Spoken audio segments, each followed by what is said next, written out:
warahmatullahi wabarakatuh. Kami dari kelompok 12 akan mempresentasikan tentang media audio dan media visual. Saya Dinma Nurisma, absen 34. Saya akan menjelaskan tentang jenis media audio dan media visual. Yang pertama adalah media visual. Media visual merupakan media yang digunakan dalam proses belajar mengajar yang bisa dinikmati oleh panca indera. Jadi di media visual ini hanya bisa dinikmati oleh mata saja, hanya bisa dilihat melalui gambar saja, tidak bisa didengar. Ada beberapa jenis media visual. Yang pertama ada media grafis. Media grafis ini yang menyajikan fakta-fakta. Yang kedua ada media organisasial, yaitu biasanya media visual organisasial ini biasanya bisa membuat diagram waktu, bisa membuat peta, itu biasanya menggunakan media visual organisasial. Yang ketiga ada media visual transformasional, yaitu media yang biasanya digunakan untuk membuat gambar bagaimana tata cara sholat, terus juga ada perkembangbiakan, ada gambar perkembangbiakan, misalkan perkembangbiakan katak itu biasanya dibuat melalui media visual transformasional ini. Selanjutnya jenis media visual yang keempat yaitu media visual interpretif. Itu adalah media visual yang dapat membantu siswa memahami kejadian, proses yang abstrak. Yang kedua adalah media audio. Sekarang membahas tentang media audio. Media audio itu adalah media yang berkaitan dengan indera pendengaran, yaitu di mana media audio ini media yang bisa digunakan dalam proses belajar mengajar yang bisa dinikmati oleh indera pendengaran, hanya bisa dinikmati oleh indera pendengaran saja. Jadi hanya bisa didengar, tidak bisa dilihat. Kalau visual tadi hanya bisa dilihat, kalau media audio hanya bisa didengar. Ada beberapa jenis media audio. Yang pertama ada alat perekam pita magnetik. Itu merupakan media belajar yang berbasis audio yang menggunakan indera pendengaran saja. Yang kedua ada radio, sama juga berbasis audio menggunakan indera pendengaran saja, tapi pesannya itu disampaikan oleh gelombang elektromagnetik terlebih dahulu, baru tersampaikan ke kita pendengarnya. Selanjutnya yang ketiga adalah podcast. Di dalam podcast itu hanya bisa audio saja yang didengar di dalam podcast, dan hanya bisa terjadi komunikasinya hanya bisa terjadi satu arah saja, yaitu pendengar hanya bisa menerima informasi tetapi tidak dapat menerima umpan balik atau tanggapan. Jadi di dalam jenis media audio ini semua jenis medianya hanya bisa didengarkan. Si pendengar komunikasi itu hanya bisa dilakukan satu arah saja, yaitu pendengar hanya bisa menerima informasi tetapi mereka tidak dapat memberikan umpan balik gitu.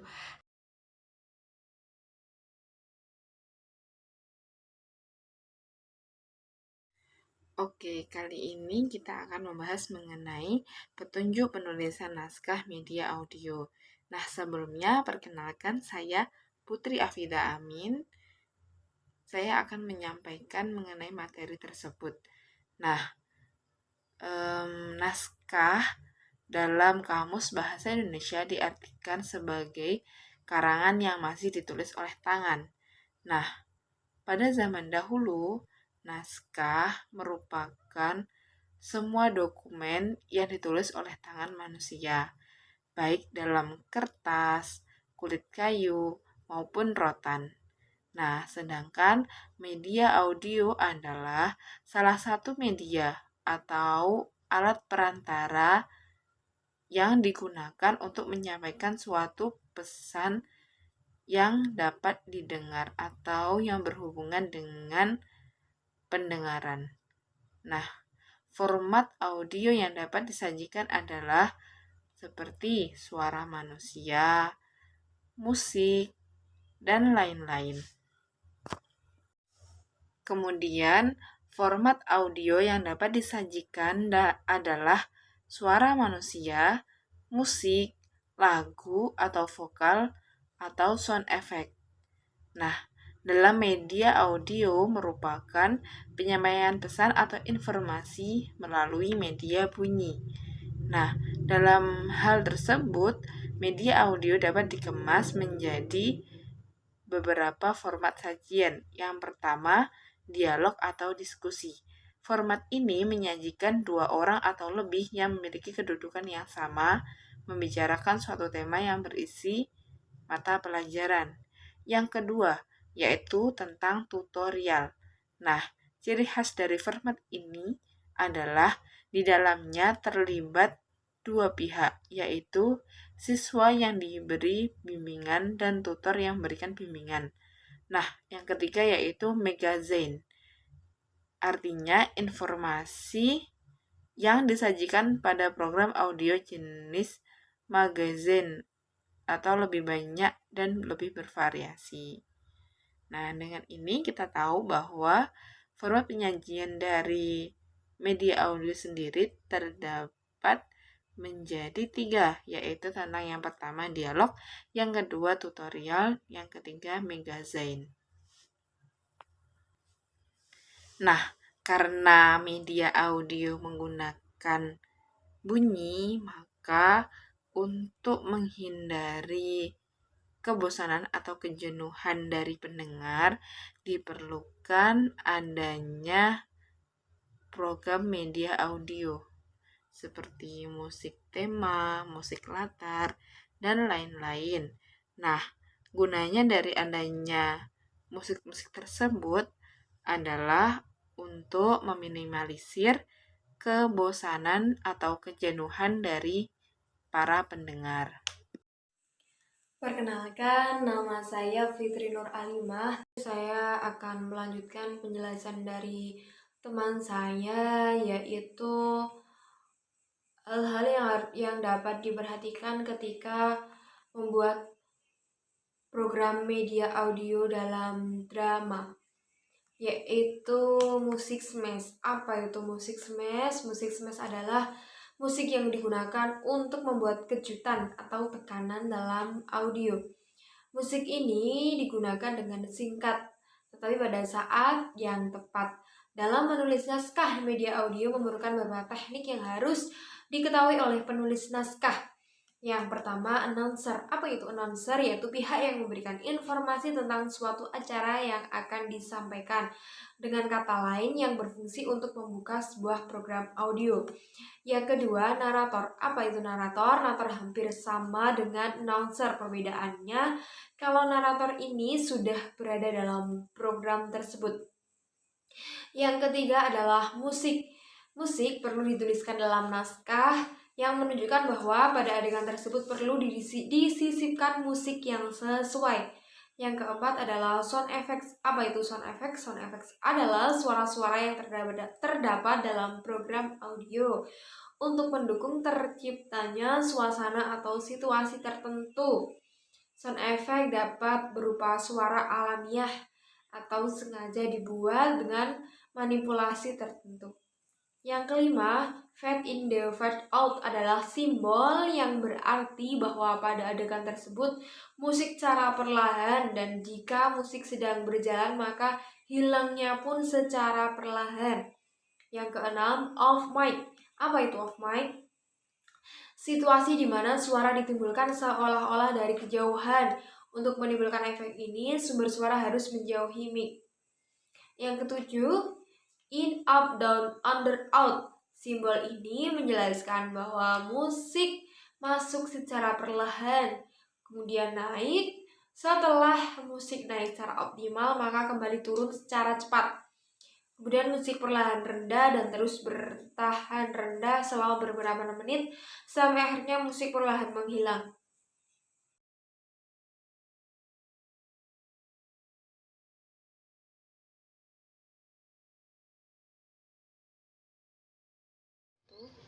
Saya Sucuk Tapiani. Di sini saya akan menjelaskan cara membuat media visual yang berupa infografis. Nah, di sini saya menggunakan aplikasi Canva. Jika belum memiliki aplikasinya, silahkan install di Play Store dan kemudian login. Jika sudah melakukan login, kemudian akan tampil seperti ini. Kemudian klik template pada bagian bawah yang ikonnya seperti tombol search. Setelah klik template, maka akan tampil tampilan seperti ini. Terdapat banyak kategori mengenai template yang bisa digunakan, seperti template untuk kiriman Facebook, cerita Instagram, kartu nama, brosur, dan yang lainnya. Nah, karena kita akan membuat infografis, maka kalian search dengan mengetik infografis, maka akan muncul banyak pilihan tentang infografis, tapi kita mengetik infografis saja. Setelah kita mengetik infografis dan kemudian kita cari, maka akan muncul berbagai macam template infografis seperti pada gambar. Kalian bisa memilih template infografis sesuai dengan kebutuhan dan desain yang kalian inginkan. Kemudian, setelah selesai mencari template untuk infografis yang sesuai dengan keinginan kalian, klik template tersebut, kemudian akan muncul tampilan seperti pada gambar. Kemudian klik gunakan template untuk mengganti kalimat atau gambar sesuai dengan keinginan kalian.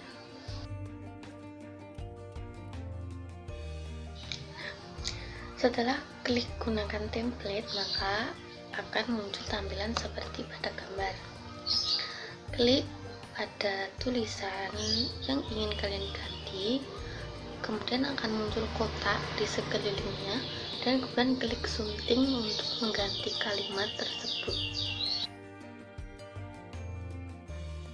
Nah, setelah berhasil mengganti kalimat tadi dengan sunting, maka kalimatnya sudah berubah seperti pada gambar, yakni menjadi akhlak terpuji, berterima kasih.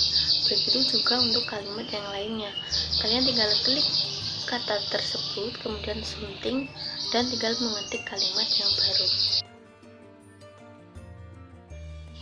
Kemudian, jika ingin mengganti template atau menambah foto, menambah elemen, menambah teks, atau mengganti bentuk teks, bisa juga menambah stiker, audio, dan juga mengganti latar belakang. Kalian bisa klik tanda tambah yang ada di pojok kiri bawah. Di situ kalian bisa mendapatkan gambar-gambar yang kalian inginkan yang sudah tersedia. Untuk mengganti gambar, klik gambar yang ingin kalian ganti, kemudian klik tanda tambah, kemudian pilih foto dan pilih gambar yang kalian inginkan. Nanti setelah kalian memilih foto yang sesuai, maka gambar akan otomatis terganti. Sedangkan untuk menyimpan hasilnya ketika sudah selesai, kalian tinggal klik tanda panah yang mengarah ke bawah di bagian pojok kanan atas.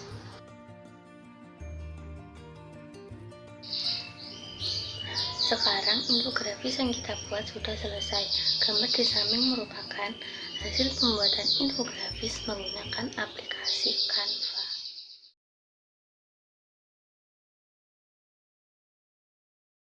Oke, bisa diklik aplikasi Fruit Eclipse, kemudian diisi nama animasinya. Nah, setelah diisi nama animasinya, kemudian diklik centang atau selesai. Nah, akan keluar seperti ini. Terus di situ ada choose background untuk mengganti background, kemudian choose frame, nanti silahkan dipilih kecepatannya. Kemudian setelah itu create project. Nah, aplikasi siap digunakan.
melanjutkan penjelasan dari teman-teman, saya akan menjelaskan tentang tutorial atau cara penggunaan podcast. Nah, di sini kalian dapat mencari aplikasinya di Google Play Store. Nah, kalian ketik podcast, nanti akan muncul berbagai macam aplikasi yang dapat digunakan untuk membuat podcast. Nah, di sini saya akan menjelaskan untuk membuat podcast menggunakan aplikasi Anchor. Nah, di sini kalian dapat mendownloadnya terlebih dahulu. Setelah selesai mendownload, kalian dapat membuka aplikasinya. Nah, di sini kita akan langsung membuat podcastnya. Sebelum membuat podcast, tentunya kalian harus menentukan tema apa yang akan kalian terbitkan, yang akan kalian jelaskan dalam podcast kali ini. Setelah kalian merancang apa yang kalian jelaskan, di sini kita akan memulai untuk membuat podcastnya. Di sini kalian dapat mengklik tanda plus pada tengah bawah. Setelah itu kalian langsung klik rekam. Nah, ketuk di sini untuk mulai merekam. Kalian dapat merekamnya secara langsung. Kalian dapat menjelaskan mulai dari awal hingga akhir. Setelah itu adalah muncul seperti ini. Tambahkan musik latar. Nah, di sini ada berbagai macam musik dari bawaan aplikasi ini. Kalian dapat memilihnya. Kalian dapat memilih musik mana yang pas yang digunakan untuk podcast kalian. Kalian juga dapat menggunakan musik yang lain. Jika di musik di sini kalian tidak sreg atau tidak cocok, kalian dapat mencarinya di Google atau dimanapun. Kalian dapat mendownload dan untuk memasukkan dalam podcast kalian ini. Nah, setelah selesai kalian dapat impor. Klik tulisan impor di pojok kanan atas. Setelah itu, nah ini ada kalian dapat mengunggah podcast kalian. Tunggu sampai 100%. Setelah itu terbitkan episode ini. Nah, untuk menerbitkan episode kalian dapat menuliskan judul episodenya, kalian akan namai apa. Nah, di sini kalau saya di sini tentang materi berterima kasih kelas 2 dan deskripsi episodenya apa. Setelah itu terbitkan sekarang. Setelah terbitkan, kalian namai podcastnya, gunakan nama dan URL ini. Nah, itu adalah link dari video kalian. Link dari podcast kalian. Setelah itu, publikasikan podcast kalian. Nah, di sini sudah selesai untuk membuat dan mempublikasikan podcast kalian. Setelah itu, podcast kalian sudah dapat didengar. Nah, seperti ini adalah tampilan dari podcast yang dapat didengar. Kalian juga dapat menyalin link dari podcast kalian untuk meng-share dari podcast. Nah, untuk podcast ini dapat didengarkan tidak hanya melalui aplikasi. Nah, ketika link kalian share, ini bisa didengarkan langsung melalui Google. Nah, itu tadi adalah penjelasan mengenai podcast. Semoga kalian dapat memahaminya. Nah, sekian itu tadi penjelasan dari kelompok kami tentang media visual dan media audio. Semoga bermanfaat. Ada kurang lebihnya kami mohon maaf. Wassalamualaikum warahmatullahi wabarakatuh.